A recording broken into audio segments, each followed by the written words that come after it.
ఓం శ్రీ సాయిరామ్. అందరికి సాయిరామ్ అండి.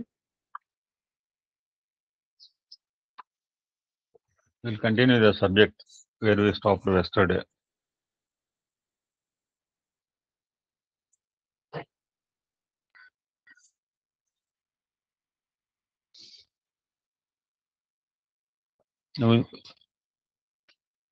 మాం అనుస్మరణ యుద్ధచ అంటూ నువ్వు యుద్ధం చేయాల్సిన బాహ్య యుద్ధం కాదు, అంతర్యుద్ధం చేయాలి, వాటి నువ్వు సాధించాలి అని అన్నాడు పరమాత్మ. ఒక మాట చెప్పుకుని కంక్లూడ్ చేశాం. ప్రహ్లాదు కూడా మహాబలవంతుడైన హిరణ్యకశిపుని గురించి అనేక విధాలుగా చెప్తాడు. ఏం చెప్పాడో చూద్దాం. లోకములన్యున్ గడియలోను జయించిన వాడ విందిరే నీకము చిత్తములు గెలవనేరవు. ఓ నాన్న, నువ్వు ఈ లోకాలన్నీ జయించేంత మాత్రం నువ్వు రాజు కావచ్చును, బట్ నువ్వు గనుక నీ ఇంద్రియాలను జయించినప్పుడు రాజాది రాజు మహారాజు అవుతావు, విశ్వమునికి అధిపతి అవుతావు అన్నాడు. ఒక మాట చెప్తారు స్వామి, లోని శత్రువులకు లొంగిపోయిన వాడు బయట దేవులను ఎట్లు పట్టగలడు. మనల్ని కనుక మన గదిలోనే మనం బంధించి మనం అరెస్ట్ చేసి కూర్చోబెట్టినప్పుడు హౌస్ అరెస్ట్ అంటుంటారు అప్పుడప్పుడు. అలా చేసినప్పుడు బయట వచ్చిన వారితో నువ్వు ఏ రీతిగా పోరాడగలవు? So first you try to control your ఇంద్రియాస్, సాధించడానికి ప్రయత్నించు. అది ఎప్పుడు సాధ్యం అవుతుంది అంటే కూడా చెప్తున్నాను, శరణాగతిని పొందినప్పుడే సాధ్యమవుతుంది. నాకు, నేను, నా వారు అనే ఫీలింగ్ ఉన్నంత వరకు మనం కెనాట్ సరెండర్. శరణాగతి భావం లభ్యం కాదంటారు. దిస్ ఇస్ మళ్ళా ఎక్కడికెక్కడ కలుపుతున్నారు. This is the nature of the భూతాకాశం. భూతాకాశము జయించాలి, చిత్తాకాశమును సాధించాలి, చిదాకాశంలో ప్రవేశించాలి. Once you enter it, he look after everything.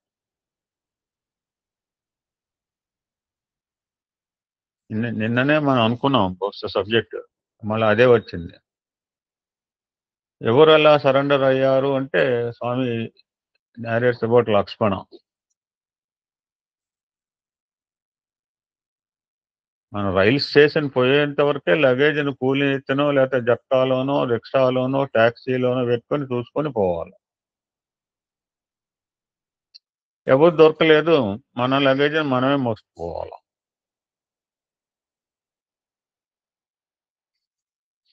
ఉన్న లగేజ్ని బట్టి తలపైన లెస్ లగేజ్ మోర్ కంఫర్ట్ అంటుంటారు. తలపైన పెట్టుకోవాల్సి వస్తుంది, చేతిలో పట్టుకొని రైల్లో పోయి కూర్చున్న తర్వాత ఎక్కడొక్కడ పారేసి హాయిగా నిశ్చింతంగా ఉంటున్నాం. మనల్ని మన లగేజ్ని మోసుకుపోతుంది రైలు. కానీ ఒక పిచ్చివాడు అట్లా చేయటం లేదంటున్నారు. రైల్లో కూర్చుని కూడాను తన బుట్టను తన ఎత్తిపైన పెట్టుకుంటాడు.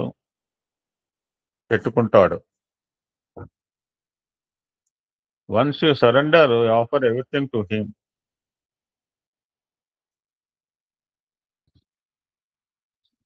సో దట్ ఎప్పుడు ఏది ఎలా జరగాలో ఆయన చూస్తుంటాడు.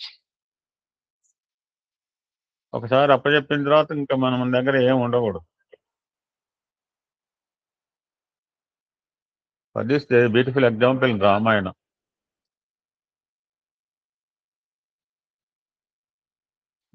లక్ష్మణ,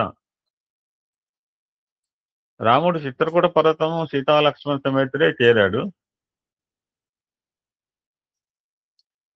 సో భగవంతుడు అనేవాడు ఎప్పుడు కూడా లీలా మానుష విగ్రహం, నటన సూత్రధారి.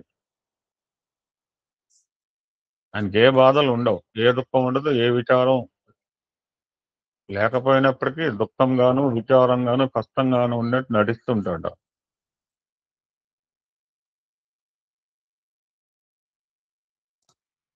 ఇక దైవం ఆన్సర్ రూపేణ చాలా అద్భుతమైన పుస్తకం అండి.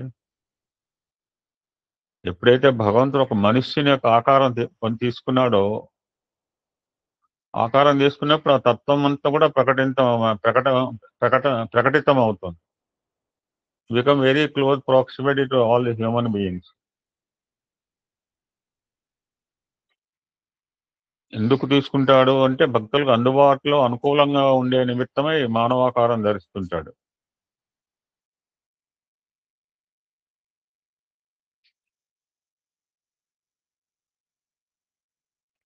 సో రాముడు అలసిపోయినట్టుగా ఒక రాతి పైన కూర్చున్నాడు. ఓ లక్ష్మణ నేను అనేబుల్ టు వాక్, నేను నడిచే పరిస్థితిలో లేను. చెమట తుడుచుకుని కింద వేస్తున్నాడు.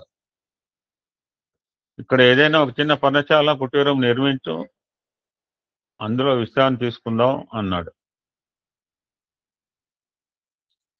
ఎక్కడ వేయాలి అన్నగారు అని ప్రార్థించాడు లక్ష్మణుడు. నీ ఇష్టం వచ్చిన చోట్ల నువ్వే నిర్ణయం తీసుకుని వేయమన్నాడు. కొంచెం ఇసుగులో ఉన్నాడేమో, ఇసుగులో లేడు, లెసన్ చెప్పడానికి అన్నమాట. నీ ఇష్టం వచ్చిన చోట్ల నువ్వే నిర్ణయం చేసుకుని వేయమన్నట. రామ రామ, ఎంత మాట నేను వింటిని, నాలో ఏదో దోషం ఉన్నది, ఏం పాపం చేశాను, మీకు విరుద్ధంగా నేనేం బిహేవ్ చేశాను, ఇటువంటి హార్స్ కఠినమైన మాటలు నేను వినవలసి వచ్చింది అన్నాడు.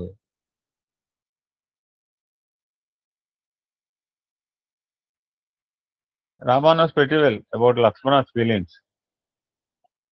రావణునికి తెలుసు లక్ష్మణుని పడే బాధ. బట్ సీతకు తెలియాలి, చూడు, లోకాన్ని తెలియాలని కాదు, సీత గుర్తించే నిమిత్తమై అది.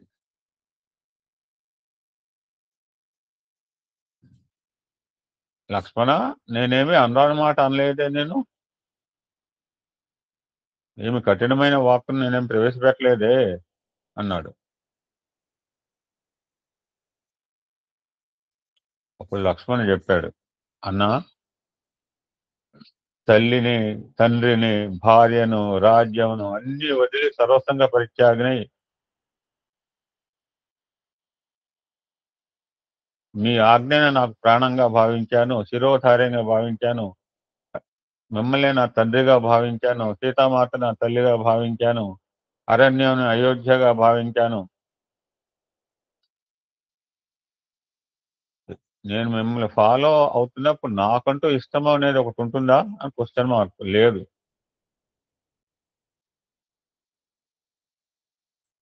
నీ ఇష్టం వచ్చిన చోట వేయము అన్నట్టు లోపల నాకొక ఇష్టం ఉండినట్లు అప్పుడు నేను పూర్తి శరణాగతిని కానట్లు అవుతుంది. నేను ఎంత క్రూరుణ్ణి అని బాధపడ్డాడు. నాకు రెండో వాంఛ అనేది లేదు. నీ యొక్క ఆజ్ఞయే నా యొక్క ఇష్టం. నీ ఇష్టం ఏదో అదే నాకు ఇష్టము. నువ్వు ఏది చెప్పినా అది నాకు శిరసావహించటమే నా కర్తవ్యం. నా సర్వస్వము, నా లక్ష్యం కావచ్చు, నా గమ్యం కావచ్చు, యు ఆర్ ఓన్లీ, నువ్వు తప్ప నాకు అన్యం లేదు.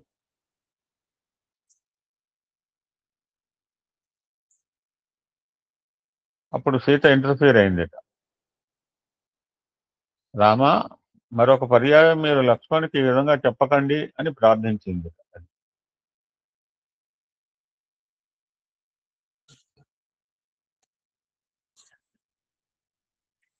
సో జీవుడైన వాడికి తన ఇష్టం అనేది ఏమాత్రం ఉండకూడదు. శరణాగతి తత్వం అంతా నీది, అంతా నీది, చెప్పిన దాన్ని శిరసావహించడమే శరణాగతి యొక్క లక్ష్యం.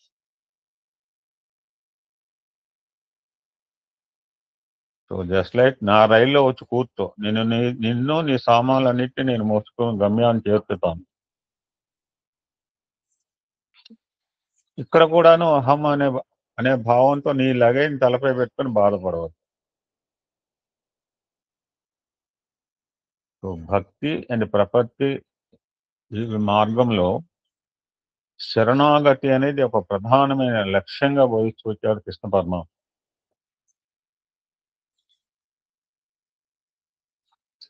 అలా ఉండటం వల్ల దైవ అనుగ్రహం అనేది మనం ఎక్కడున్నా ఆ అడ్రస్‌ని పట్టుకొని అనుగ్రహం అనే పెన్షన్ పొందుతూ ఉంటాడు. స్వామి చెప్తుంటారు మనం. తపోవనంలో కూడా ఉంది పెద్ద చాప్టర్. అడవి అందు ఉన్న, ఆకాశం అందున్న, పల్లె ఉన్న, పట్టణం ఉన్న, గుట్ట మీద ఉన్న, నట్టేట పడిన ఎక్కడున్నా నీకు నేనే దిక్కు అన్నాడు. So just like that you surrender to me అని ఆదేశించాడు పరమాత్మ.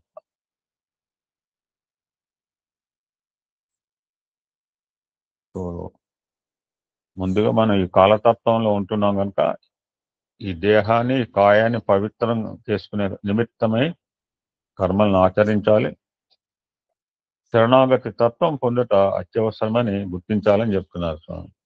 First do have to enter our actions to purify our body.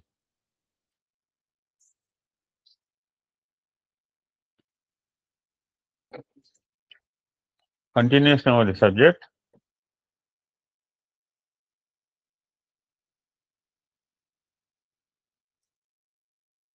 ఈ సొసీరియం రాత్రి మరి ఎవరు చూసారో తెలియదు. బ్యూటిఫుల్ మెసేజ్ ఇచ్చాడండి. శారదాపీఠంలో శృంగేరిలో ఒక ఇంగ్లీష్లో అనర్గళంగా మాట్లాడాను బాబు. జీవుడు ఈశ్వరుడు తత్వం గురించి చాలా డిఫికల్ట్ అద్వైత సిద్ధాంతంలో.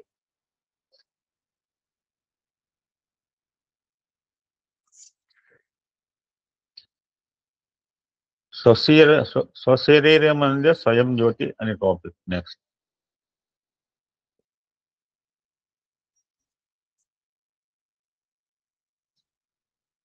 ఇక్కడ ఒక శ్లోకంతో ప్రారంభమవుతుంది. ఎవరైనా చెప్పచ్చు. అందరికి అవకాశం ఉంది. చెప్పాను నేను. అద్వేష్ట శ్లోకం.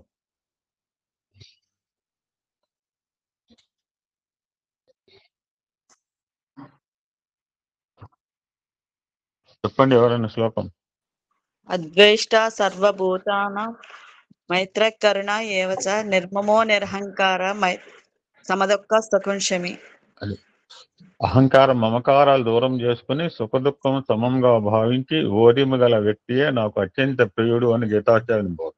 అది రెండు డ్యూయల్స్, అహంకారము మమకారము, సుఖము దుఃఖము ఈక్వల్ గా. ఎవరైతే ఫీల్ అవుతాడో dearest and nearest to me అని గీతాచార్యుని బోధ. రెండు పదాలు చెప్తారు.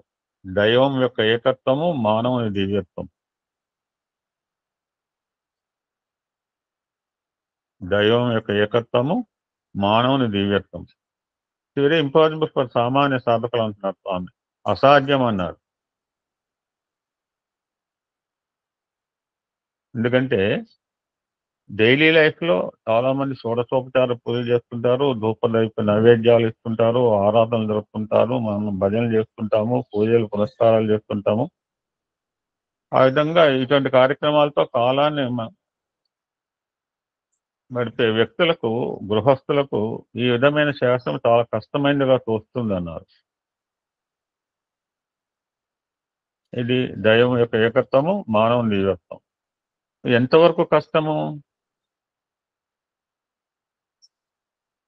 ఎంతవరకు కష్టము అంటే అది ఎక్కడ కుదురుతుందండి? దైవం యొక్క ఏకత్వము, మానవుని దివ్యత్వము.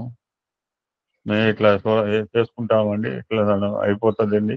మంచిదే, ఇవేమి సత్కర్మలే చేయొద్దని లేదు గీతాచార్యుడు. ఎప్పుడైతే మన తత్వము దైవం యొక్క ఆజ్ఞకు భిన్నముగా ఉండినంత వరకు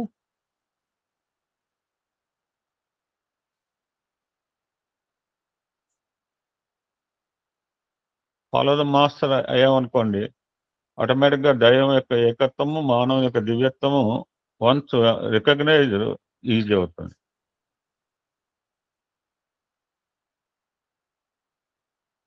స్వశరీరం స్వయం జ్యోతి స్వరూపం సర్వరక్షణం. భగవంతుడు సర్వుల దేహములందును సర్వరక్షకుడిగా జ్యోతిర్మయుడిగా ప్రకాశించుతున్నాడు. యాదేవి సర్వభూతేషు శక్తిరూపి. వన్స్ ఫీలింగ్ దట్ అహంకారం మమకారాలను అరికట్టడం ఇస్ వెరీ ఈజీ. స్వశరీరం స్వయం జ్యోతి, మన శరీరంలో ఉంటున్నది. స్వరూపం సర్వరక్షణం, ఈ రక్షకుడైన వాడు మన ఆకారం అనేదే ఉంటున్నాడు. దైవం ఉన్నాడా లేడా? ఎలాగ దైవాన్ని చేరే మార్గం ఏంటి? ఈ మాటలు ఇప్పుడు కాదు, అనాది కాలం నుంచి కూడా వస్తున్నాయి అంటున్నారు స్వామి. నాట్ ఇప్పుడు వాళ్ళు అనుకోవడం కాదు. Age old question, age old విచారణ. ఇట్స్ ఏ క్రిటికల్ వన్, జటిలమైన సమస్యగా రూపొంది వచ్చింది అన్నారు. మరి ఈ సమస్యకు పరిష్కారం గురించి ఏం చేశారు? అనేక మంది ఋషులు వారి యొక్క చాకచక్యాన్ని, వారి తప ఫలాన్ని, వారి యొక్క పాండిత్యాన్ని, వాళ్ళు చేసిన సుదీర్ఘమైన తపస్సును, they find the remedy for this. So అంతా శోధించి ఏం తెలుసుకున్నారు? వేదాహమేతం పురుషం మహాంతం ఆదిత్యవర్ణం తమస.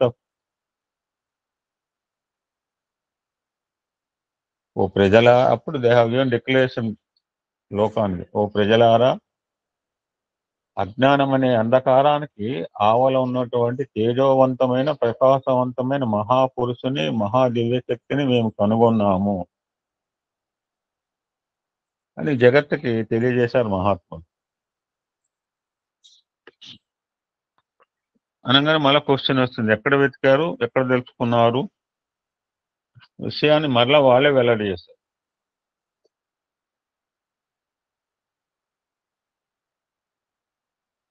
బయట ప్రపంచంలో కాదు, బయట ప్రదేశంలో కాదు, బహిర్దృష్టిలో కాదు, మా లోపలనే అంతరాత్మ ఏందే, మా దివ్య భావంలోందే, ఈ శరీరం అందే శరీరాన్ని గుర్తించాము అని డిక్లరేషన్ ఇచ్చారు వాళ్ళు. దట్స్ వై మన దేహమే దైవం అంది.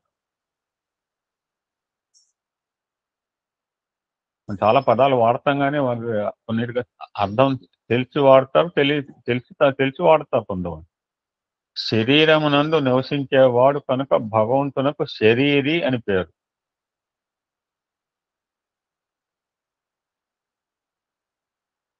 దేహంలో నివసిస్తున్నాడు కనుక అతని దేహి అని. ఈ దేహం అనే క్షేత్రంలో నివాసం చేస్తున్నాడు కనుక అతని క్షేత్రజ్ఞుడు. ఇవన్నీ శరీరి, దేహి, క్షేత్రజ్ఞ.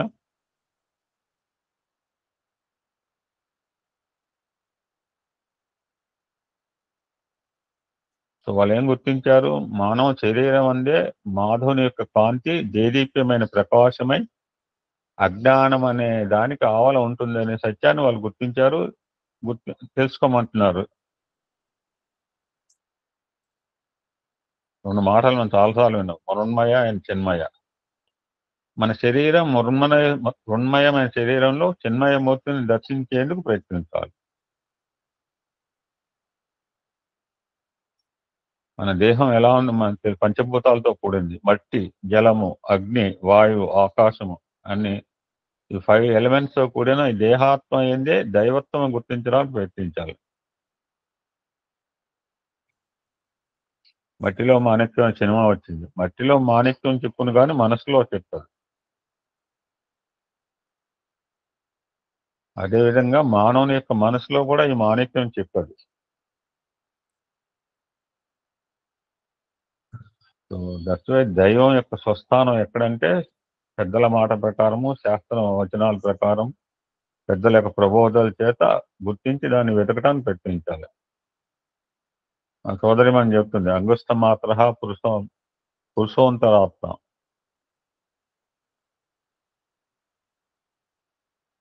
అంటే అంతరాత్మ యందు అంగుష్ట మాత్రుడే దైవం ఉంటున్నాడు అని అర్థం. ఈ శరీరం సామాన్యమైనది కాదు, దైవమునకు నివాసమైన ఒక మందిరం. సో నగర సంకీర్తన ఇది మూవింగ్ టెంపుల్ అంటుంటారు. దైవమును ఊరేగించే రథం. ఎక్కడ ఊరేగుతాం? జగత్ అనే ఊర్లో ఊరేగుతాం. ఈ జగత్ అనే ఊర్లో ఈ రథమందు తాను ఊరేగింపబడుతున్నాడు. దట్స్ వై సో బాడీని నెగ్లెక్ట్ చేయటం కానీ, లేకపోతే పనికిరాని వాటితో నింపటం కానీ తగిన పని కాదు అంటున్నారు. సో ఈ దేహాన్ని పవిత్రమైన కర్మలందు, నిస్వార్థమైన ప్రవర్తన యందు, నిరహంకారమైన కర్మల చేత ఉంచాలి. ఈ దేహంను ఏ విధమైన దుర్మార్గం అందు ప్రవేశింప చేయకూడదు. దేహ విరుద్ధమైన కార్యములందు ప్రవేశింప చేయకూడదు. What is the reason? దేహో దేవాలయ ప్రోక్తో జీవో దేవ సనాతన. మన టెంపుల్స్ ఉంటాం, ఎంత జాగ్రత్తగా చూసుకుంటామో చూడండి, ఎంత గౌరవ మర్యాదలతో మనం కాపాడుకుంటామో ఆలోచించాలి. అనేక విధాలుగా పవిత్రంగా ఉంచడానికి ప్రయత్నం. బాగానే ఉన్నాయి, బయట టెంపుల్స్ బాగానే ఉంటుంది, బట్ ఈ దేహాన్ని అలక్ష్యం చేస్తూ అపమార్గంలో ప్రవేశపెట్టి చేయరాని కార్యములతో అశుద్ధము గావించుకుంటున్నాము అంటున్నారు స్వామి. దేహం జడం కావచ్చు, కానీ దేహంలో నివసించే శక్తి చైతన్యమైనటువంటిది. ఇది భవసాగరం దాటించే పడవ. ఇది సులభంగా లభించేది కాదు. అనేక జన్మల పుణ్య ఫలమును ప్రోగు చేసుకుని అందుకున్న ప్రసాదం కనుక ఈ దేహాన్ని అపమార్గంలో ప్రవేశింపజేయుట అనేక జన్మలో చేసుకున్న పుణ్యమును వ్యర్థం చేయటమే అంటున్నారు. బికాజ్ జంతువునాం నరజన్మ దుర్లభం. అటువంటి పవిత్రమైన నరజన్మను ఎత్తడం ఎంతో అదృష్టం అంటున్నారు.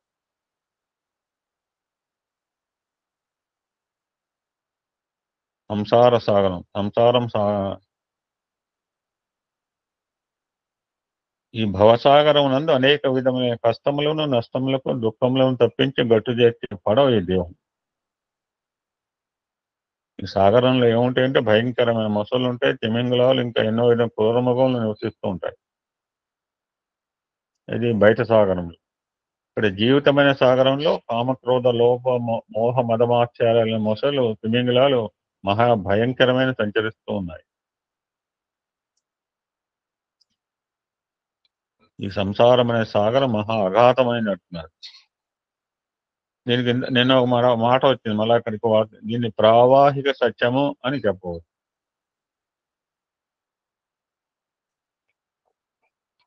సుఖాలు ఉంటాయి, దుఃఖాలు ఉంటాయి, సంఘర్షణలు ఉంటాయి, అన్నిటితో కలిసింది ఈ సాగరం. ఎప్పుడు సుఖం లభిస్తుందో ఎప్పుడు దుఃఖం లభిస్తుందో చెప్పడం సాధ్యం కాదు. ఆ విధంగా బాధల చేత, దుఃఖాల చేత, కష్టముల చేత కుంగిపోవచ్చిన మానవునికి సులభమైన మార్గము అనేకత్వంలోని ఏకత్వం గుర్తించడం అంటున్నారు. సో శరీరే స్వయం జ్యోతి అన్నట్లు అన్ని శరీరములందునూ ఆత్మస్వరూపుడు ప్రకాశిస్తూ ఉన్నాడనే సత్యాన్ని దృఢంగా విశ్వసించమంటున్నారు.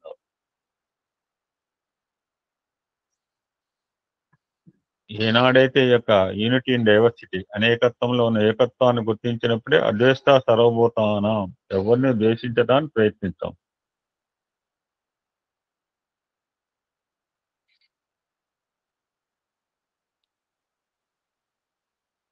ఎవరైతే ఈ పూజలు, వ్రతాలు, భజనలు, యోగములు ఇత్యాది సత్కర్మలు ఆచరించడానికి పూర్వమే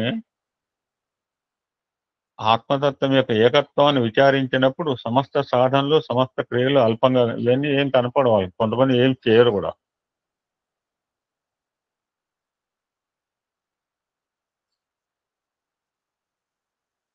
మనకి 9 రకాల భజన మార్గాలు ఉన్నాయి. శ్రవణము, కీర్తనము, స్మరణము, పాదసేవనము, అర్చనము, వందనము, దాస్యము, స్నేహము, ఆత్మనివేదనం. ఈ 9 భక్తి మార్గాలు మనకి బేస్ గా తీసుకుని ముందుకు సాగచ్చు. ఈత నేర్చుకునేవాడు ఏం చేస్తాడు, మనం స్విమ్మింగ్ పూల్లో మనం చూస్తాం. ఈత వచ్చేంత వరకు మునగబెండ్లు లేక టైర్లు వంటి కొంత సహాయకారిగా ఉంటాయి. ఒకసారి ఈత నేర్చుకున్న తర్వాత ఈ సహాయ కర్మలు, సహాయ క్రియలు, సహాయ పదార్థాలు అవసరం ఉండవు.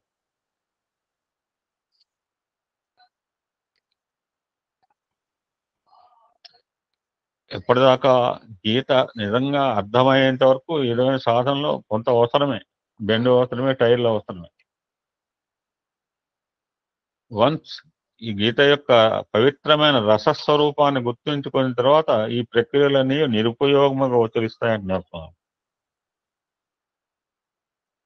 ఇది వంటివర నిన్న కూడా చెప్పింది సాయంత్రం. రాముడు కాముడు ఇద్దరు ఒక చోట ఉండరు. పశుగుణము వీడి పశుపతి కావాలి. దుర్గుణములను జయించినప్పుడే సద్గుణములు పవిత్రను ఆనందించగలరు.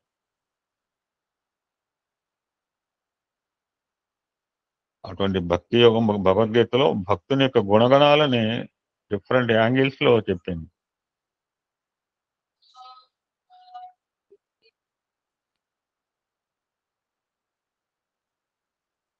మన స్వామి ఒక పద్య సూక్తి కూడా చెప్తా, చెప్పుట సులభము చేయుట కష్టం. అయితే ఎప్పుడు సులభం అవుతుంది? అన్ని ఇంద్రియములందు కూడాను ఉండినటువంటి రసస్వరూపుడైన భగవంతుడైన సత్యాన్ని గుర్తించాలి.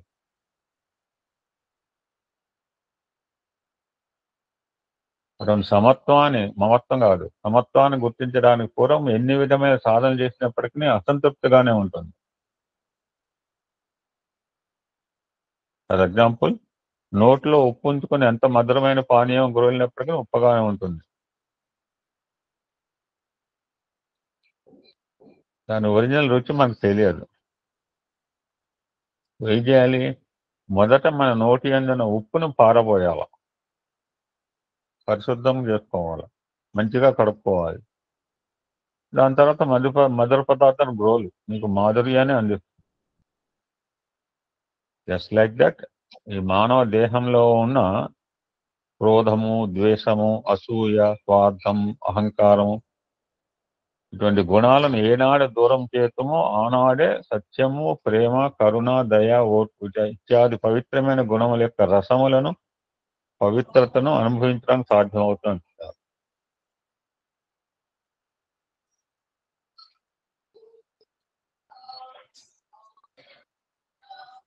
సో కంటిన్యూ చేస్తూ భక్తి భక్తి భక్తి అంటుంటారు. మొత్తం ఈ భక్తి అనేది ఏమిటో, భక్తి స్వరూప స్వభావాలు ఏమిటో గుర్తించడానికి ప్రయత్నించమంటున్నారు. సో భక్తి అంటే లవ్ టువర్డ్స్ గాడ్. అది నేను చాలాసార్లు చెప్తుంటా. భగవంతునిపై గల అనురక్తియే భక్తి.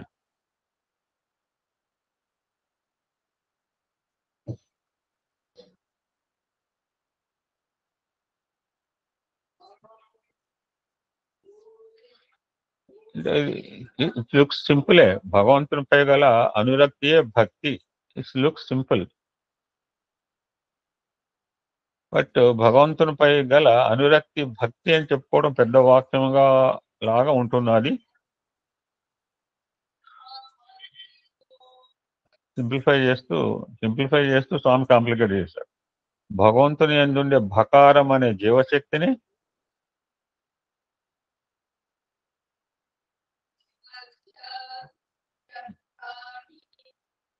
అనురక్తి నక్తి అనే జీవశక్తిని, అక్కడ భకారం జీవశక్తి, భగవంతుని ఉండే భకారం అనే జీవశక్తిని, అనురక్తి నక్తి అనే జీవశక్తిని చేర్చి భక్తి అని సులభంగా చెప్తున్నారు.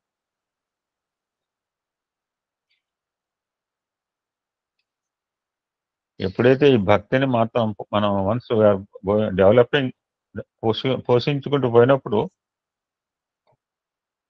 అటువంటి పదాలు చాలా ఉన్నాయి. శక్తి, రక్తి, విరక్తి, ముక్తి, అనురక్తి అన్ని మనకు ప్రాప్తిస్తాయి once you have attain this భక్తి. దట్స్ వై మానవునికి అనురక్తి అనేది ప్రాణం వంటిది. తర్వాత వస్తుంది, ఇంకా రాలేదేమో, వచ్చి నేను చెప్పలేదు అనుకున్నా. బ్యూటిఫుల్ సబ్జెక్ట్ చెప్తారు సార్. యజ్ఞవల్కుడు యొక్క ఎగ్జాంపుల్ చెప్తారు ఇక్కడ. యజ్ఞవల్కుడు చెప్పినట్టుగా ఎవరు ఎవరిని ప్రేమించినప్పటికీ తన నిమిత్తం ప్రేమిస్తాడు. ఆల్రెడీ వచ్చినట్టుంది, ఆల్రెడీ మంచి ముచ్చరించుకో. ఎవడైనా వాడి నిమిత్తమే ప్రేమిస్తాడు కానీ పరుల నిమిత్తం కాదు. అది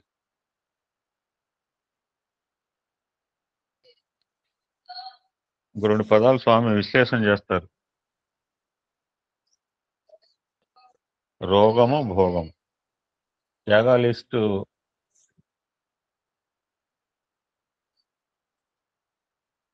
మానవుడు భవరోగమునకు గురి అయినాడు.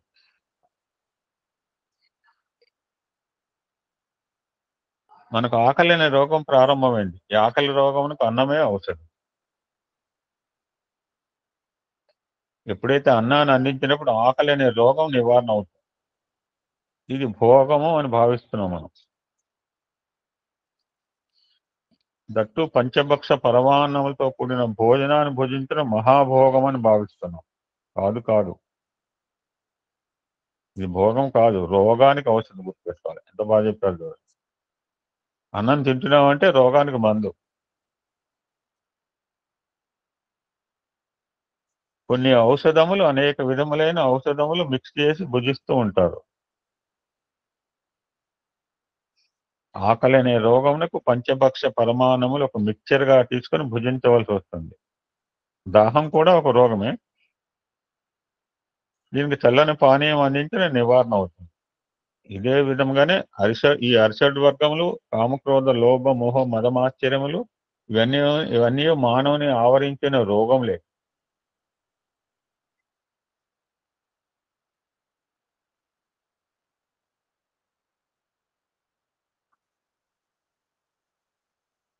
మనం అనుకుంటాం భోగాలు అనుభవిస్తున్నాం అనుకుంటున్నాం, విర్రవీగుతుంటాడట. అవి మన ఉద్ధరించే భోగములు కావు, రోగముల చేత పీడింపబడే పరిస్థితి.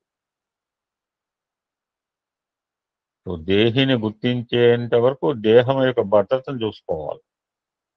బికాజ్ ఆల్ ది సాధన శరీరం ద్వారానే మనం చేస్తుంటాం. అన్ని విషయాలు కూడా ఈ దేహం ద్వారానే తెలుసుకుంటున్నాం. The glory of God also దేహం ద్వారానే మనం గుర్తిస్తాం. So basing on this body, ఈ దేహాన్ని ఆధారం చేసుకుని దేహిని చూడటానికి ప్రయత్నించాలి. ఎక్కడున్నాడు? చాలా మంది చెప్తుంటారు.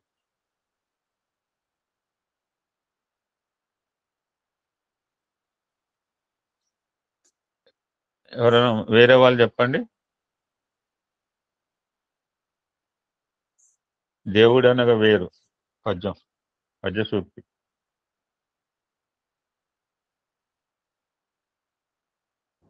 దేవుడు అనగా వేరు, దేశమందున లేడు. దేశమందున లేడు, దేవుడుండు తనదు దేహమందే. పాపమనగ వేరు, పరదేశమున లేదు. తాను చేయు పనుల తగిలియుండు. దక్ష పాపం గాని పుణ్యం గాని మనం చేసే దేహం యొక్క క్రియల చేతనే ఏర్పడుతుంది.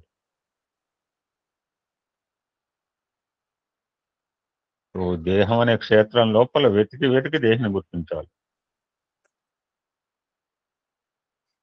ఒక ఇంగ్లీష్ మారు పదం చెప్తారు, seek and it shall be found. వెతికి వెతికి దానిలో ప్రవేశించినప్పుడే ఆ స్వరూపాన్ని దర్శిస్తాము. మనం అనేక పదార్థాలను గదిలో ప్రవేశించి అందులో వెతికినప్పుడే కావాల్సిన పదార్థం తిప్పుతుంది. వెతకక పూర్వం కావాల్సిన పదార్థం లభించదు. తలుపు తట్టినప్పుడే లోపలున్న యజమానుడు తలుపు తెరుస్తాడు. అడిగినప్పుడే అమ్మాయినా బొవ్వ పెడుతుంది. మనం అడగాలి, తలుపు తట్టాలి, లోపల వెతకాలి. మనం ఇప్పుడు తలుపులు తడుతున్నాము. ఏ తలుపులు తడుతున్నాము విచారం చేసుకోవాలి. మోక్షం అనే తలుపులు తడుతున్నామా, లేక బంధనం అనే తలుపులు తడుతున్నామా? దైవం నివసించే తలుపులు తట్టడం లేదు, దయ్యాలు నివసించే తలుపులు తడుతున్నాం. ఎవరిని ఆశ్రయిస్తున్నాము?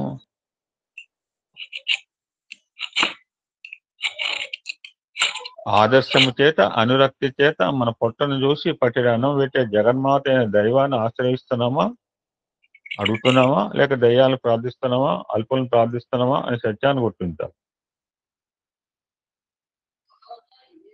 దైవాన్ని దర్శిస్తున్నాను కాదంటలేదు, కానీ దైవాన్ని ప్రార్థించటం లేదంటున్నాను. కానీ ప్రార్థిస్తున్నాను దేని గురించి? దైవ సంబంధమైన, లోక సంబంధమైన వ్యామోహాలతో ప్రార్థిస్తున్నాను. ఫర్ ఎగ్జాంపుల్ కల్పవృక్షం దగ్గర పోయి కాఫీ పొడిని అడుగుతున్నాం. కాదు.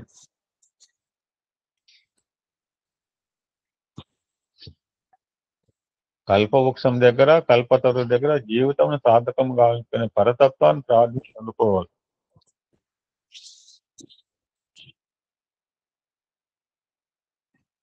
ఈ యొక్క స్పిరిచువల్ పాత్రలో ఉన్న వాళ్ళందరూ ఈ యొక్క సత్యాన్ని మొట్టమొదటి గుర్తించినప్పుడే మన భక్తి ప్రవృత్తులు అభివృద్ధి అవడానికి అవకాశం ఎంతైనా ఉంటుంది అంటున్నాం.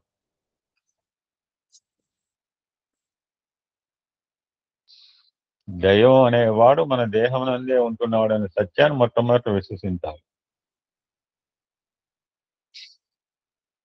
మన దేహంలో ఉన్న దైవత్వాన్ని గుర్తించాలనుకున్నప్పుడే మన దృష్టిని అంతర్ముఖం భావించాలి. ఆ దైవం కోసం ఏ రీతిగా ఆరాటపడాలో చెప్తున్నారు.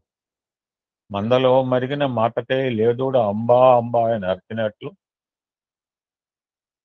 విభుని బాచిన కాంత విరహ వేదన తొక్కి మూలమూలల దాగి మూలిగినట్లు, ఆకలి చేతను అల్లాడుతున్నట్టు నిరుపేద భిక్షమడిగినట్లు. మూడు కంపారిజన్ ఎగ్జాంపుల్స్ చెప్పారు. బిడ్డలు అల్లాడుతూ ఆవేదన పడుతున్నవాడు ఒక సుపుత్రుడు కావాలని ఏ విధంగా ప్రార్థించుతూ ఉంటాడో ఆ విధంగా ప్రార్థించాలి. పరితాపం పొందాలంటున్నాడు. ఇది రామకృష్ణ పరమహంసలాగా. అది ఈ కాలంలో ప్రార్థనలు చేస్తున్నారు, కానీ ఎలా ఉంటున్నాయంటే ఆడంబరమైన ప్రార్థనలుగా గోచరిస్తున్నాయి. మనసు నందు ఒకటి, మాట యందు మరొకటి. మనస్సు మాటలు రెండు ఏకమైనప్పుడే ప్రార్థనగా రూపొందుతుంది. మనస్సేకం వచస్సేకం కర్మనేకం మహాత్మనం. మూడింటి యొక్క ఏకత్వం చేతమే మహాత్ముగా మారిపోతారు. మరి ఈ మూడింటి యొక్క ఏకత్వాన్ని ఆచరిస్తున్నామా, అనుభవిస్తున్నామా అంటూ మనసు ఒక వైపైన, మాటకు మరొక వైపున, క్రియ ఇంకోటిగా ఆచరిస్తాం. ఇటువంటి దైవం దగ్గర చలం అంటున్నారు స్వామి. యద్భావం తద్భవతి. ఎట్టి తత్వము అటు ఫలితము ఉంటుంది. ఎట్టి పిండి అటు రొట్టె, ఎట్టి తిండి అటు త్రేపు, ఎట్టి భావము అటు బాహ్యం. సో భావాన్ని పరిశుద్ధం గావించుకునే ప్రయత్నం చేయట్లో ముందంజ వేయాలంటున్నారు. పవిత్రమైన ప్రేమను తీర్చిదిద్దుకోమంటున్నారు. క్షమతత్వాన్ని అభివృద్ధిపరచుకోమంటున్నారు. కాదు, క్షమసత్యం టోటల్ అనమాట. క్షమను మించింది జగత్తులో మరొకటి లేదంటున్నారు. స్వామి చెప్తున్నారు, క్షమసత్యం, క్షమధర్మం, క్షమవేదం, క్షమహింస, క్షమ సర్వం, క్షమ సంతోషం, క్షమదయ, క్షమ సర్వస్వం, సర్వలోకమునందు అన్నారు. అది బహుశా ఇన్ని అట్రిబ్యూట్స్ ఏ ఒక్క అంశానికి ఆపాదించలేదు. క్షమ అనగా ఓపిక, ఓర్మిని సాధించినప్పుడే దైవాన్ని సాధించిన వారం అవుతాము. మనం హాస్పిటల్కి వెళ్ళాము 4 రోజుల క్రితం. 3:30 గంటలు కూర్చున్నామండి. చూస్తున్నాడు మనం ఏమంటాం డాక్టర్, సరే మా టైం వచ్చింది కదా లోపలికి పోయడానికి ఫోన్ ఒక నిమిషం ఆగండి అన్నాడు. ఫోన్ ఎత్తాడు కోటేశ్వరరావు గారు. మా అబ్బాయి పాపం వాడు ఆఫీస్ నుంచి వచ్చాడు. ఆఫీస్ పోవాలి తప్ప నేను కూర్చుని భగవన్నామం చేసుకుంటూ కూర్చున్నాను. ఏం చేస్తాం మరి డాక్టర్ గారు పోయినప్పుడు. సరే లోపలికి పోయడానికి ఒక్క నిమిషంలో పిలుస్తా అని చెప్పి ఫోన్ ఎత్తాడంటే ఆ ఫోన్ 15 నిమిషాలు. అక్కడ పాపం ఆ కౌంటర్లో ఉన్నాడు అతను కూడా ఆశ్చర్యపోయాడు, పెద్ద ఆయన ఎంతసేపు నుంచో పెట్టాడు. నేను ఒకటే అనుకున్నా, ఓపిక అంతే. క్షమ అనగా ఓపిక, ఓర్మిని సాధించినప్పుడే దైవాన్ని సాధించిన వారు అవుతాం. ప్రతి చిన్న విషయానికి ఒక టెన్షన్, టెంపర్, ఆవేదన, ఆవేశం. It's very danger. కోపము కలిగిన వారికి ఏ పని యందు ఫలింపకుండు ఎగ్గులు కలుగును. పాపపు పనులను చేయుతూ చీ పొమ్మనిపించుకుంటా చేకూరుతుంది. తన కలిమి భంగపుచ్చును, తనకు గల గౌరవము దగ్ధము చేయును, తన వారల కడసేయును, జనులకు కోపం వల్ల సర్వమును చెడు. ఏం చేయాలి? ప్రేమతోనే ప్రేమ స్వరూపాన్ని చూడాలంటున్నాం. చంద్రుని చూడాలంటే చంద్రుని వెలుగులను చూడాలి, సూర్యుని చూడాలి సూర్యుని వెలుగులను చూడాలి. సో భగవద్గీతలో ఈ కోపతాప ఈర్ష్య అసూయ డంబరాలను ఎరగట్టే నిమిత్తమై భక్తి యోగంలో ప్రేమతత్వాన్ని అభివృద్ధి చేసుకోమని శ్రీకృష్ణ పరమాత్మ పదే పదే ప్రబోధిస్తూ వచ్చాడు. ఎందుకంటే love gives and forgives. ప్రేమ ద్వేషాన్ని ఎరగదు, ప్రేమకు స్వార్థము లేదు, ప్రేమ ఎవరిని ఆశ్రయించదు. ఎందుకంటే ఆల్వేస్ గివింగ్ పుచ్చుకోవడం తెలియదు. అందుకనే స్వామి ప్రేమ స్వరూపం. అటువంటి ప్రేమతత్వమే దైవత్వం. అటు దైవత్వాన్ని పొందవాలంటే దైవ గుణములు మనలో అభివృద్ధి చేసుకోవాలి. సేమ్ ఎవరు చెప్పినా అదే. చంద్రుని చూడాలనుకున్నప్పుడు టార్చ్ లైట్ హరికేన్ లాంతరో అక్కడ అక్కర్లేదు. చంద్రుని వెలుతురు ఆధారంతోనే చంద్రుని చూడాలి. దైవాన్ని పొందాలంటే, ప్రేమ స్వరూపుని పొందాలనుకుంటే ప్రేమతోనే పొందవచ్చు. వేరే ఏం అక్కర్లా. అంటే మరి జపాలు చేయొద్దా, తపాలు వద్దా, ధ్యానం అని నిన్న ధ్యానం అన్నారు, నిరంతర భగవంత్ చింతన అది చేయొద్దని చెప్పలేదు. బట్ ఈ ప్రేమ అనేది పరిపక్వ స్థితికి వచ్చేంత వరకు ఈ సాధనలు అవసరమే. చంద్రుడు చక్కగా ఫుల్ మూన్ డే బాగా ప్రకాశిస్తున్నాడు, కానీ నేను కళ్ళు మూసుకుంటే ఉపయోగం ఏంటి? ఏ రీతిగా కనిపిస్తాడు? సో మనం చేసే జపాలు కావచ్చు, తపాలు కావచ్చు, ధ్యానం కావచ్చు, భజన కావచ్చు, సోకాల్ ఆల్ దిస్ సత్కర్మలన్నీ కూడా మన దృష్టిని వికసింపజేస్తాయి, ప్రసరింపజేస్తాయి.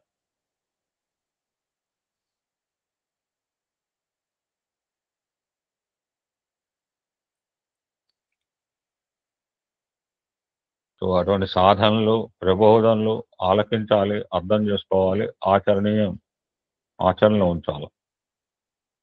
అప్పుడే మానవుడు ధనిలో అవుతాడు అనే ఫ్యాక్ట్ మస్ట్ అండర్స్టాండ్ అన్నారు. ఇప్పుడు మాట చెప్తున్నారు.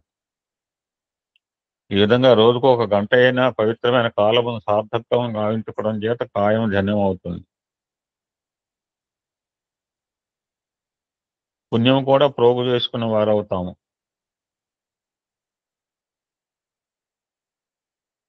సో ఇటువంటి అవకాశం మనకు దొరికినప్పుడు మనం చక్కగా వాడుకోవాలి, అనుభవించాలి, ఆనందించాలి. నేను చదివాను ఈ వాక్యం, ఎప్పుడు వస్తుందో అని చూశాను, ఇప్పుడు వచ్చింది. సో ఈ సత్సంగాలు కావచ్చు, భజనలు కావచ్చు, all very good things. Must do it for every day అని చెప్తూ, ఓం శాంతి శాంతి శాంతి సమస్త లోకా సుఖినో భవంతు, లోకా సమస్త సుఖినో భవంతు, ఓం శాంతి శాంతి శాంతి.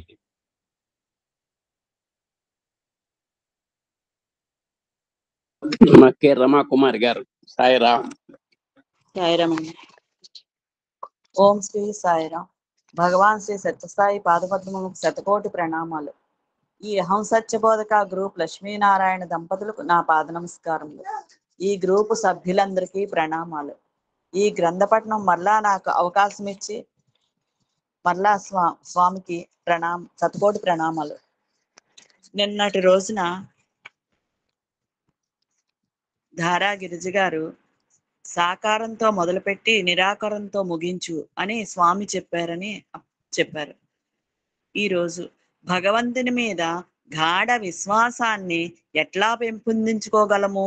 విశ్వాసాన్ని కలిగించుకోవడానికి ప్రధానంగా కావాల్సింది సత్సంగం. పురాణాలు అనేక ఉదాహరణలతో సత్సంగం యొక్క గొప్పదనాన్ని పొగిడాయి. దోపిడీ దొంగ అయిన రత్నాకరుడు సప్తర్షుల సాంగత్యంతో పూర్తిగా మారిపోయాడు. ఆయనే తర్వాత రామాయణం వ్రాసిన ప్రసిద్ధ ముని వాల్మీకి అయ్యాడు. సప్త ఋషులు ఆయన్ను లోకదాత అయిన భగవంతుని తర్వాత శ్లోకదాత అయ్యి ఆదికవిగా వన్నెకెక్కాడన్నారు అని భగవాన్ తెలిపారు. దైవీ గుణ సంపత్తి కలవారి సాంగత్యంలో వారు ప్రార్థన, నామస్మరణలు చేస్తారు కాబట్టి విశ్వాసం పెంపొందుతుంది. ఆకాంక్షతో మనస్ఫూర్తిగా ప్రార్థిస్తారు కాబట్టి భగవంతుని నుంచి అమూల్యమైన కానుకగా విశ్వాసం లభిస్తుంది. ప్రార్థన ఎప్పుడు ఫలిస్తుంది? 1988 గురు పూర్ణిమ రోజున భగవాన్ దీని గురించి ఎట్లా చెప్పారు. మనము తరచుగా ప్రార్థనను గురించి అంటూ ఉంటాము. ప్రార్థన అంటే కేవలం మాటలతో దేవునికి పెట్టుకునే దరఖాస్తు కాదు. నిజమైన ప్రార్థన గుండెలోంచి వస్తుంది. గుండెలోంచి రాని ప్రార్థన దండగా. భగవంతుడు మాటలు లేని హృదయాన్ని అంగీకరిస్తాడు, కానీ హృదయంలో నుంచి రాని మాటల్ని, ప్రార్థనలను అంగీకరించడు. అందుకే భగవంతుణ్ణి హృదయేశుడు అన్నారు.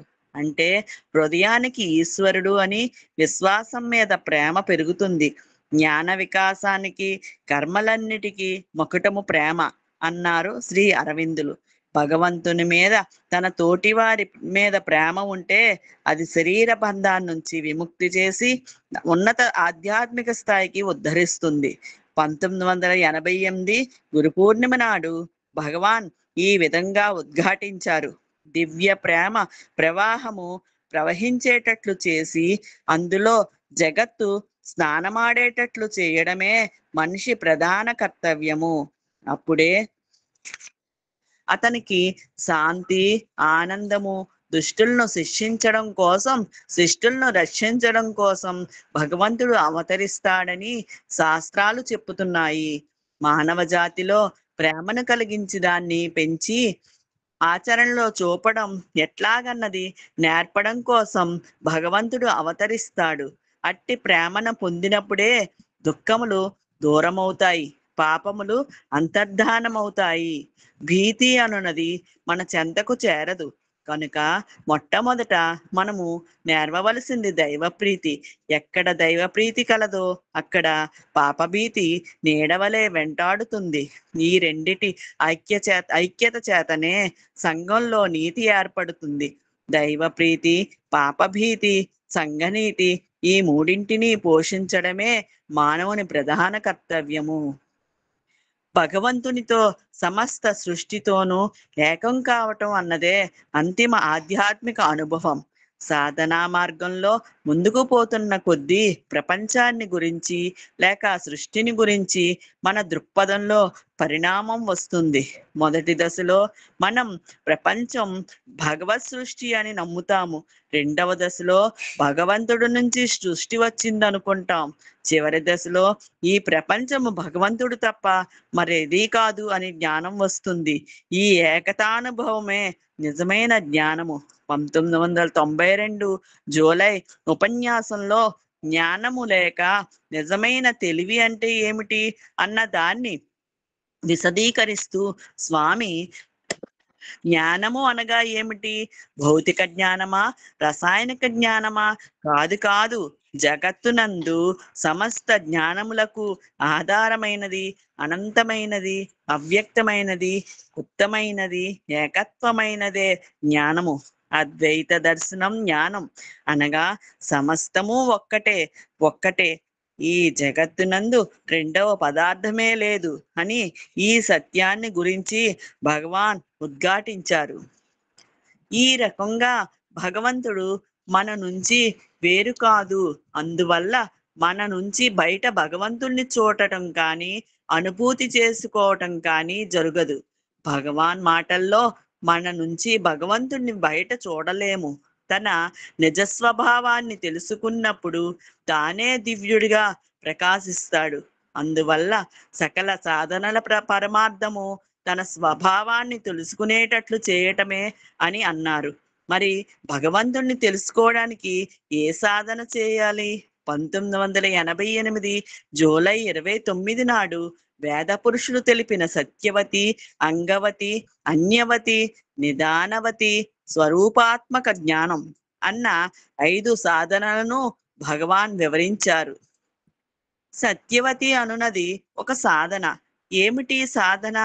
పాలలోని ప్రతి ఒక్క చుక్క యందు వెన్న ఏ విధముగా లీనమయ్యున్నదో సర్వత్రా సర్వ పదార్థములందు దైవత్వము సూక్ష్మరూపములో ఉన్నది అని నిరూపణ చేసేటటువంటిది. భగవంతుడు అనగా సర్వాంతర్యామి, సర్వభూతాంతరాత్మ అనే సత్యాన్ని నిరూపించేటటువంటిదే సత్యవతి సాధన మార్గము అని వివరించారు బాబా.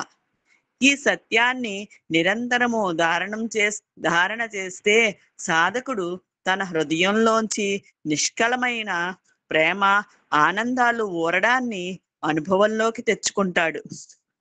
వీటితో అతను సర్వజీవులను సాదరముతో, దయా సానుభూతులతో చూడగలుగుతాడు.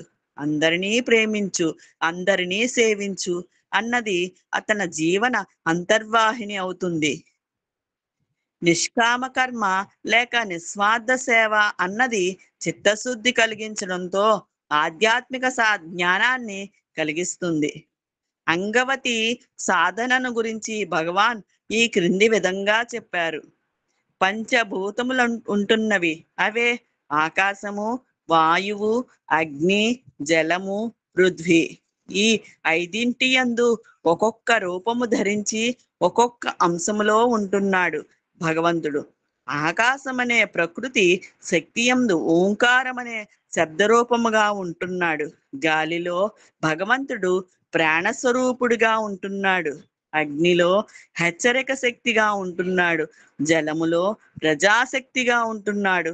ఈ పృథివీ యందు చైతన్య శక్తి ఉంటుంది. ఈ పంచభూతములే పరమాత్మ యొక్క స్వరూపమని విశ్వసించి ఆరాధించే వారే అంగవతి సాధకులని చెప్తూ వచ్చారు. సాధకుడికి ప్రకృతి మాతను గౌరవించడం జీవన విధానమై సర్వత్రా దివ్యుని సన్నిధిని అనుభవిస్తాడు. ఆధ్యాత్మిక ఉన్నతితో బాటుగా అంగవతి సాధన పర్యావరణ పరిశుద్ధత, సమతూకము, దాని పరిరక్షణ, సహజ వనరులను దుర్వినియోగం చేయకపోవటం అన్న లాభాలను కూడా సమాజానికి అందిస్తుంది. అన్యవతి సాధనను గురించి స్వామి తెలుపుతూ కొన్ని గుర్తులను, కొన్ని చిహ్నములను ఆధారం చేసుకుని భగవంతుని ఆరాధించేవారు.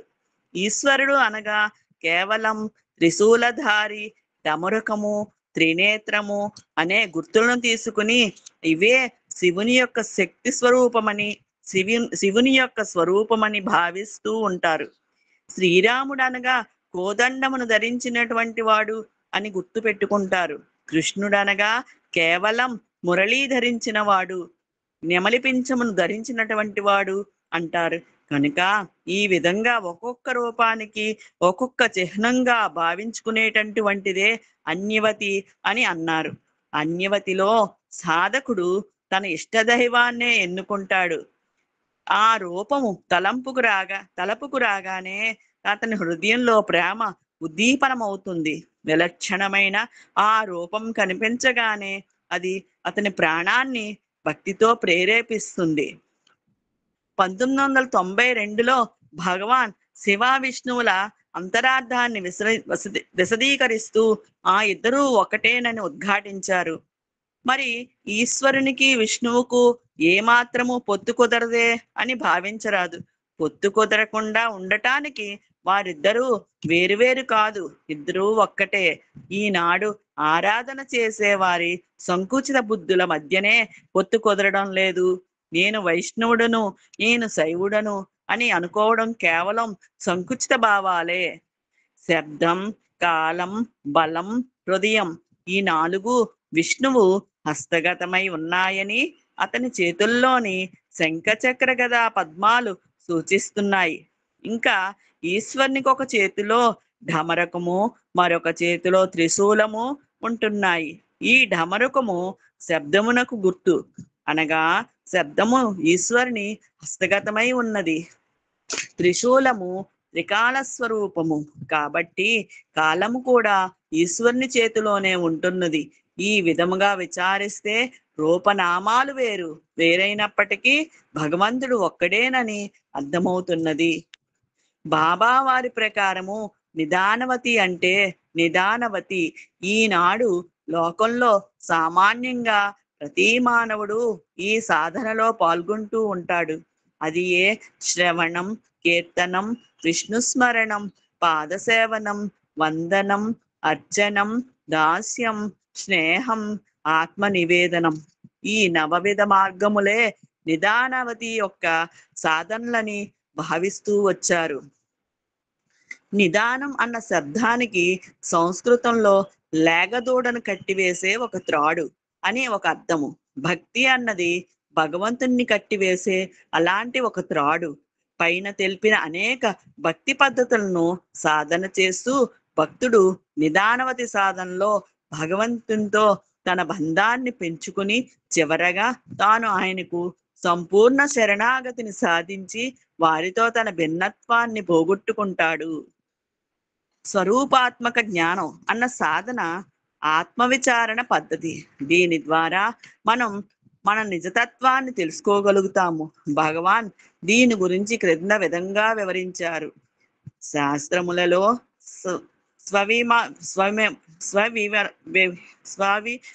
మర్మాత్మోష అని ఉన్నది. ఆత్మవిచారణే మోక్షమని అర్థము. అందుకే అన్ని శాస్త్రములు నిన్ను నీవు తెలుసుకోమంటున్నాయి. ఈ విశాల విశ్వంలో ఎన్నో సిద్ధాంతాలున్నాయి. అందువల్లే అందరూ వాడే, నేను లేక అహం అన్న శబ్దం యొక్క సత్యమును అన్వేషిస్తే చాలునని వేదాంతం చెబుతోంది. నేను యొక్క అంతరార్థం తెలిస్తే సర్వము అర్థమవుతుంది. నేను అన్నది అందరిలోనూ ఉన్నది. అన్నిటిలోనూ ఉన్న ఈ నేను ఏ ఆత్మ లేక బ్రహ్మము. అయితే అందరిలోనూ రెండు నేనులు ఉంటాయి. ఒకటేమో మనస్సుతో ఉన్న నేను, మరొకటేమో ఆత్మతో ఉన్న నేను. నిజమైన నేను ఆత్మయే. మనస్సుతో తప్పుగా కలిసిన నేను అహంకారం అవుతున్నది. నిజమైన నేనుతో కలిసిన మనస్సు అహం బ్రహ్మాస్మి అన్న పరమ సత్యాన్ని, నేనే దైవము అని తెలుసుకుంటుంది. అది శరణాగతి మార్గమే అయినా, ఆత్మవిచారణ మార్గమే అయినా అహంకారాన్ని తొలగించడం ద్వారా అంతిమ లక్ష్యాన్ని చేరతాము. అహంకారం అంటే శరీర మనస్సులతో తాదాత్మ్యం వహించడమే. సాధన చేసేవాడు ఇల్లు సంసారం వదిలేయాలా? దీనికి 1987 జూలై నాటి ఉపన్యాసంలో భగవాన్ ఇట్లా సమాధానమిచ్చారు. జగత్తంతా కూడా మాయ స్వరూపముతో కూడినటువంటిది. జగత్తంతా క్రీడయే కాని పీడ కాదు. ఇందులో మనము వ్యవహారములు జరపవచ్చు కానీ అందులో తగులుకొనరాదు. సంసారము ప్రేమించవలసిందే కానీ అంటిపెట్టుకోవలసింది కాదు. బంధుమిత్రుల మైత్రి కలిగి ఉండవచ్చును కానీ మమత్వం మాత్రము పెంచుకోదగింది కాదు. Not renunciation of action but renunciation in action. మనం చేయవలసింది కర్మలను త్యజించడం కాదు, కర్మయందు దోషములను నిర్మూలం గావించుకోవాలి. చేయవలసిన కర్మలను చేయాలి. కర్మల యందున్న దోషములను పరిహారం గావించుకొనుటకు ప్రయత్నించాలి. అదే చిత్తస్య శుద్ధయే కర్మ. కర్మల వలన మానసిక శుద్ధి ఏర్పడుతుంది. మంచి కర్మలకు గాని చెడ్డ కర్మలకు గాని మనస్సే ఆధారము. కనుక మనస్సులోని మాలిన్యములను దూరం గావించుకోవటమే మనం చేయవలసిన ప్రధానమైన సాధన. పైనున్న తెరను తొలగించుకున్నప్పుడు స్వరూపంగా సాక్షాత్కరిస్తుంది. స్రష్టుల ఏకత్వానుభవాన్ని గురించి మాట్లాడుతూ స్వామి ఈ రెండిటి ఏకతను గురించి తెలుసుకోవాలన్నా అనుభవించాలన్నా దానికి నిరంతర తపన ఉండాలి అని అన్నారు. ఈ అనుభవం ఒక కానుకగా ఇవ్వబడదు. దృఢ ప్రయత్నం చేతనే ఈ అనుభవం కలుగుతుంది. ఆ ప్రయత్నం కొనసాగిస్తుంటేనే ఆ అనుభవం నిరంతరంగా ఉంటుంది. దివ్య చేతనలోనే పాదుకొని ఉండాలని నిశ్చయిస్తే ఏది నీకు అడ్డురాదు. ఇట్లా సాధన మార్గంలో సాధకుని స్వప్రయత్నం ఎంతో ముఖ్యము. ఒకసారి బృందావనంలో స్వామి తన ఎదురుగా టేబుల్ మీద ఉన్న ఫ్లవర్ వేజ్ చూపిస్తూ, ఈ టేబుల్ ఈ ఫ్లవర్ వేజ్ కూడా భగవంతుడే, భగవంతుడు కాందేది ప్రపంచంలో లేదు అని అన్నారు. నేనప్పుడు ధైర్యం కూడా తీసుకుని, స్వామి మీరు సత్యాన్ని చూస్తారు కాబట్టి దీన్ని ఎంతో సహజంగా చెప్పగలుగుతున్నారు. కానీ మాకి జ్ఞానం కేవలం బుద్ధి స్థాయిలోనే ఉన్నది. మీరు మీ దయానుగ్రహాలను మా మీద కురిపిస్తేనే దీన్ని మేము అనుభవంలోకి తెచ్చుకోగలం అని అన్నాను. నా చుట్టూతా ఉన్న మరికొందరు కూడా అప్పుడు నాతో గొంతు కలిపారు. దానికి స్వామి భగవద్ అనుగ్రహం అన్ని చోట్ల అన్ని వేళలా ఉంది, మీ ప్రయత్నమే లేదు అని సమాధానమిచ్చారు. మనం ఆధ్యాత్మిక మార్గంలో ప్రయత్నిస్తున్నప్పుడు అన్ని అడ్డంకులు మనలోనే ఉన్న విషయం తెలుసుకుంటాము. 1987 గురు పూర్ణిమ నాడు మాట్లాడుతూ, అయితే ఇట్టి పరతత్వాన్ని గుర్తించడంలో అనేక విధములైన ప్రతిబంధకాలు వస్తూ ఉంటాయి. ఇందులో ప్రధానమైనవి 4. అవిద్యా ప్రతిబంధకము 1, ప్రజ్ఞా ప్రతిబంధకము 2, కుతర్క ప్రతిబంధకము మూడోది, విపర్యయ తురీయావస్థ నాలుగోది. దీన్ని విపర్య గ్రహమని కూడా చెప్పవచ్చు. దీన్ని విపర్యయ దురాగ్రహమని కూడా చెప్పవచ్చు. అవిద్యా ప్రతిబంధకం అనగా ఏమిటి? నేను జీవతత్వాన్ని సర్వస్వతంత్రుడను కాను, పరతంత్రుడను అనే బలహీన భావమే అవిద్యా ప్రతిబంధకము. ఈ బలహీనత ఉన్నంత వరకు మానవుడు తన తత్వాన్ని తాను గుర్తించుకోలేడు. ఇంకా ప్రజ్ఞా ప్రతిబంధకము, పెద్దలు చెప్పినప్పటికీ, మహనీయులు బోధించినప్పటికీ చెవులు ఏమాత్రము చేర్చుకోకుండా ఉండటం, ఇతరులు చెప్పిన మాటలు వినుటకు ఏమాత్రము మనస్కరించదు. దీన్ని ప్రజ్ఞామాంద్యమని కూడా చెప్పవచ్చును. మూడోది కుతర్కము, పెద్దలు చెప్పిన ప్రతి విషయానికి విరోధార్థాలు చెప్పుకోవటం, విపరీతార్థాలు తీయటం. ఇక విపర్యయ దురాగ్రహం అనగా నాకు సర్వం తెలుసు, ఒక్కరు చెప్పనక్కర్లేదు, నాకు బోధించే అధికారం ఎవ్వరికీ లేదు అనే దురాగ్రహం చేత మానవత్వాన్ని మరిచి దివ్యత్వాన్ని అర్థం చేసుకోవటానికి ప్రయత్నించకుండా ఉండటం. దీనికి కారణం ఏమిటి? ఈశ్వర సృష్టి పవిత్రమైనది.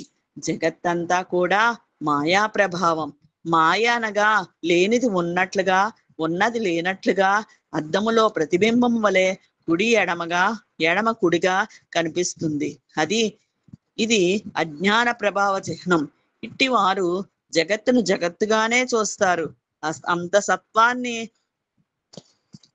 అంతస్తత్వాన్ని గుర్తించిన వ్యక్తులు జగత్తును జగదీశునిగా భావిస్తారు. ఇదే ఉపన్యాసంలో మాయ బహుత్వ భ్రాంతిని ఎట్లా కల్పిస్తుందో తెలపడానికి ఒక ఉదాహరణ ఇస్తూ, అనంతమైన సముద్రంలో అలలు లేస్తుంటాయి. అలలు లేవడానికి ఏదో కారణం ఉండాలి. కారణం లేకుండా అలలు లేవవు. జలము, వాయుతత్వము ఏకం కావడం చేత అలస్వరూపం ఏర్పడుతున్నది. వాయువు ఒత్తిడి చేత జలము అలగా మారిపోతున్నది. వాయువు లేకున్నా జలము అలగా మారదు. ఈ వాయువే మాయ. జలమే అనంతమైన సచ్చిదానంద స్వరూపము. లేస్తూ పడుతూ అది అంతములతో కూడుకుని ఉండే అలలే జీవిత తత్వము. జీవతత్వమునకు మాయ అనే వాయువు ప్రధానమైనది. అలలు కేవలం ప్రతిబింబ స్వరూపములే కాని బింబాకారములు కావు. అయితే అద్దం ఉన్నంత వరకే ప్రతిబింబము. అద్దము వేరు చేస్తే ప్రతిబింబం కూడా వేరు అవుతుంది. బింబం మాత్రం ఎప్పటికీ ఉంటుంది అని అన్నారు. సాధన మార్గంలో పురోగమనానికి కలిగే అడ్డంకులను స్వామి వివరిస్తూ ఇట్లా అన్నారు. ఈనాడు గురు పూర్ణిమ. పూర్ణిమ అనగా చంద్రుడు 16 కళలతో నిండి ఉన్న పూర్ణత్వము. చంద్రుని ప్రతిబింబము మనస్సు. మనస్సు ప్రతిబింబము చంద్రుడు. చంద్రుడు 16 కళలను చేర్చుకొని పరిపూర్ణుడైతే మనము పరిపూర్ణత్వం పొందడానికి 16 కళలను పరిత్యజించాలి. ఈ 16 కళలేవి?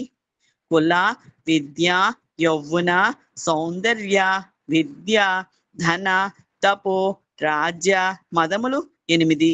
కామ, క్రోధ, లోభ, మోహ, మద, మాత్సర్యాలనే అరిషడ్వర్గాలు 6. మొత్తం 14. రజో తమో గుణాలు 2. అన్నీ చేరి 16. గురువుని ఎట్లా ఎంచుకుంటాము? ఎంచుకుంటంలోని జాగ్రత్తల గురించి భగవాన్ ఇట్లా చెప్పారు. జనం ఈ రోజుల్లో అనాలోచితంగా పనులు చేస్తూ ఉంటారు. గురువులమని చెప్పుకునే వాళ్ళని చూడగానే వాళ్ళ నుంచి ఒక మంత్రాన్నో, ఒక ఆధ్యాత్మిక ఉపదేశాన్నో కోరుకుంటారు. అలాంటి వారిని ఆశ్రయించి ఉపదేశాలను కోరడం అజ్ఞాన సూచన. వాళ్లే బంధాల్లో కొట్టుకుంటూ ఉంటే నీ బంధాలను వాళ్ళేం పోగొడతారు?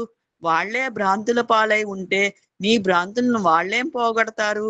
నిజమైన గురువు సకల బంధాలను, దేహభ్రాంతులను త్యజించి దివ్య చైతన్య స్థితికి ఎదిగినవాడు. కేవల బుద్ధి, జ్ఞానము, శాస్త్ర పాండిత్యము ఉన్నంత మాత్రములో అది ఆధ్యాత్మిక జ్ఞానానికి సూచన కాదు. ఎవరు నిజమైన గురువు? శిష్యుని యొక్క అజ్ఞానాంధకారాన్ని తొలగించిన వాడే గురువు. సత్వరజో తమస్సులనే త్రిగుణాల చేత బద్ధుడై ఉన్నంత కాలము అజ్ఞానం నుంచి విముక్తి లేదు.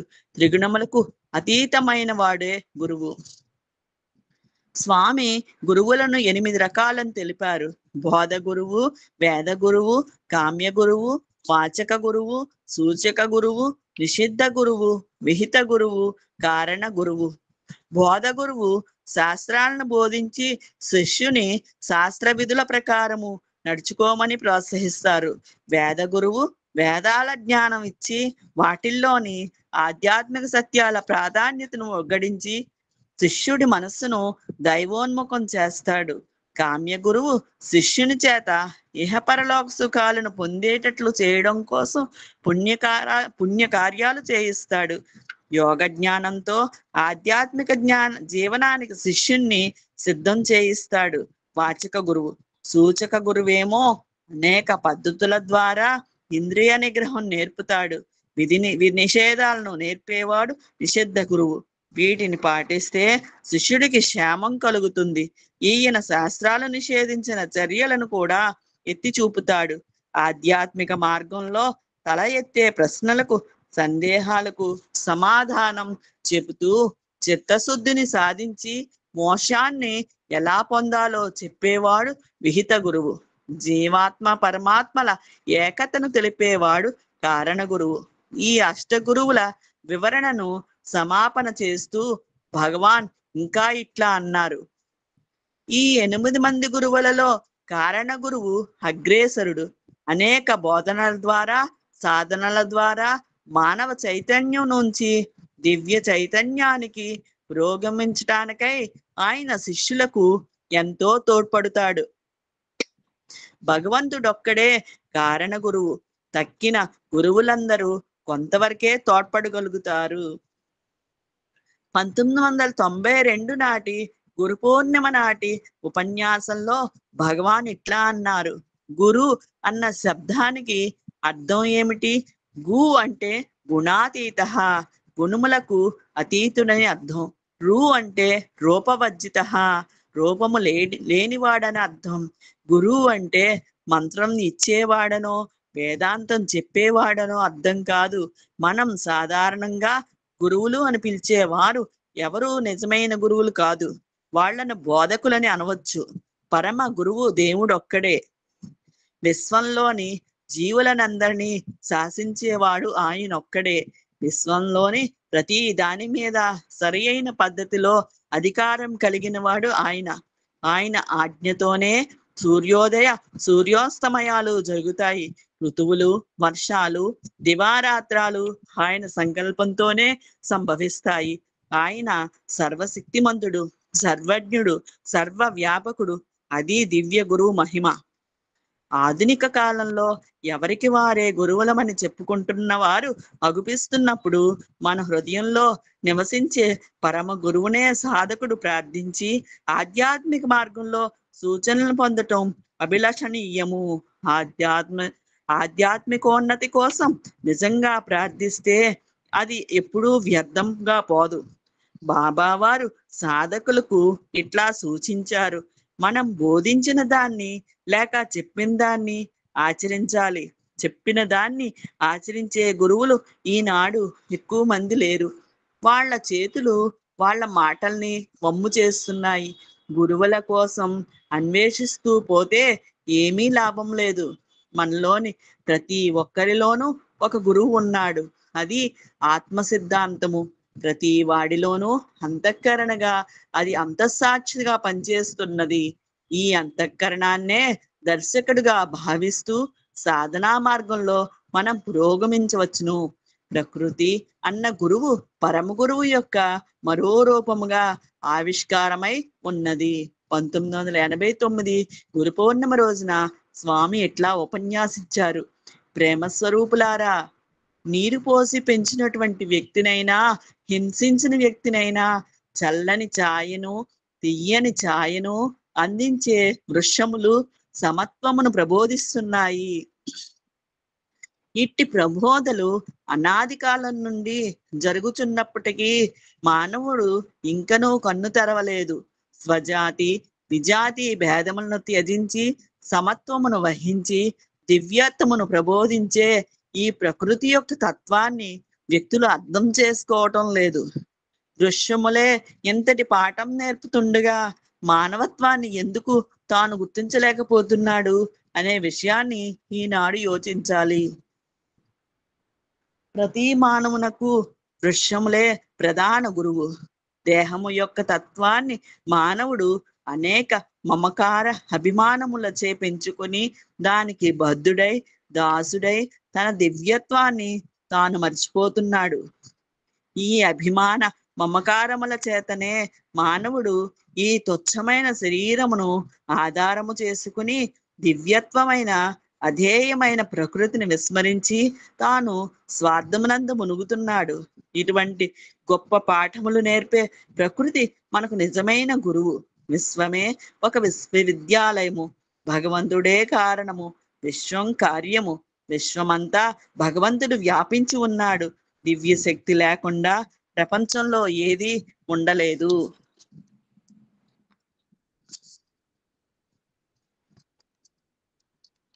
భగవాన్ బాబా తమ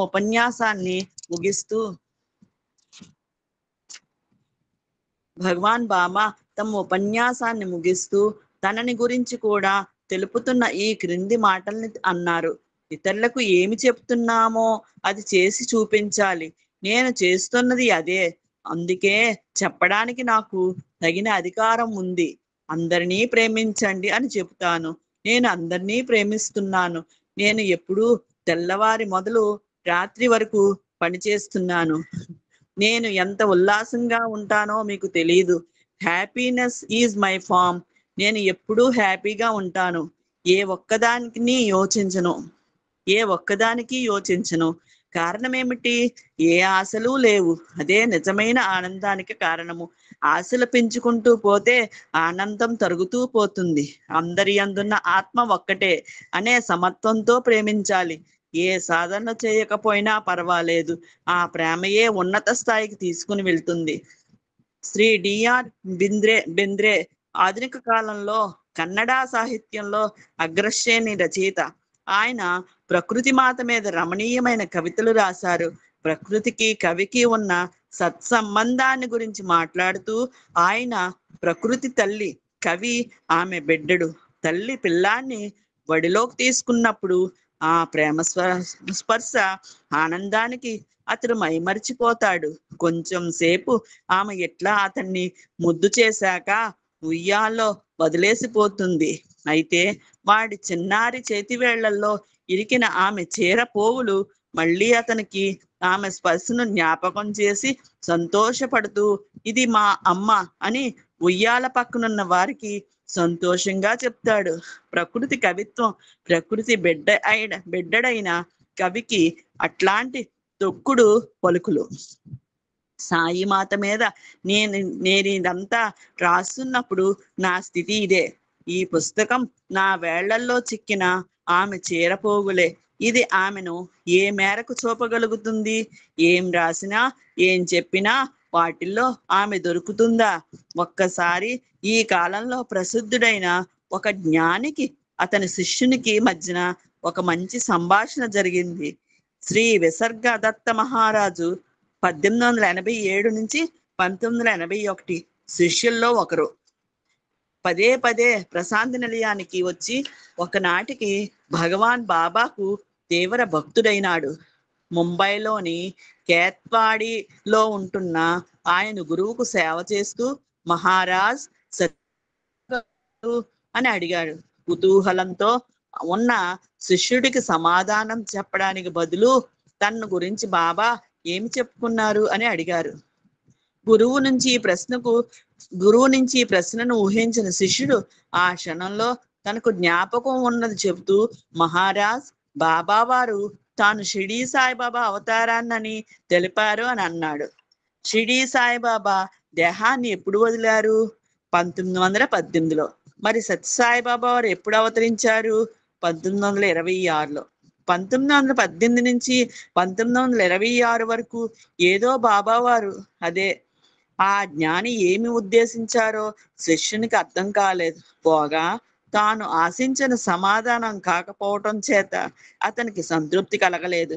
అందువల్ల అతడు గురువుతో, మహారాజ్, బాబాను గురించి మీరేమి చెప్పారో నాకు అర్థం కాలేదు అని అన్నాడు. శ్రీ సత్యసాయి బాబా వారు పరిపూర్ణ పరబ్రహ్మం అని ఆ జ్ఞాని ప్రకటించాడు. శిష్యుడు తన గురువు నుంచి ఆ సమాధాన్నే ఆశించాడు కాబట్టి దానికి ఎంతో సంతోషపడిపోయాడు. అయితే గురువు మాత్రం సంతృప్తి చెందలేదు. శిష్యుడికి అంతకన్నా పైపాఠం చెప్పదలుచుకొని శిష్యుడితో, అసలు నీవు ఇప్పుడు బాబాను గురించి ఏమి అర్థం చేసుకున్నావు అని అడిగాడు. ఆ ప్రశ్నకు శిష్యుడు కలవరపడి మౌనంగా ఉండిపోయాడు. కలవరపాటుతో ఉన్న శిష్యుడితో గురువు, సాధకుడికి బద్ధకపు కుతూహలము, శూన్యవాక్కులతో లాభం లేదు. తెలుసుకోవటానికి నీవే ప్రయత్నించు. నీవెవరివో నీకు తెలిసినప్పుడు నీ శ్రీ సత్యసాయి బాబా వారు ఎవరో నీకు అర్థమవుతుంది అని అన్నారు. అందువల్ల భగవాన్ బాబా వారు ఎంతవరకు తమని తాము మనకు తెలిపారో, లేక మనని మనం ఎంత తెలుసుకున్నామో అంతే అర్థమవుతారు. వారిని గురించిన పుస్తకాలు కేవలం దారి చూపే పటాలే, అంతే. మనం ఆ దారిలో ప్రయాణించవలసి ఉంటుంది. సాయిరామ్. సాయిరామ్ తల్లి, సాయిరామ్. సాయిరామ్ అండి. సాయిరామ్.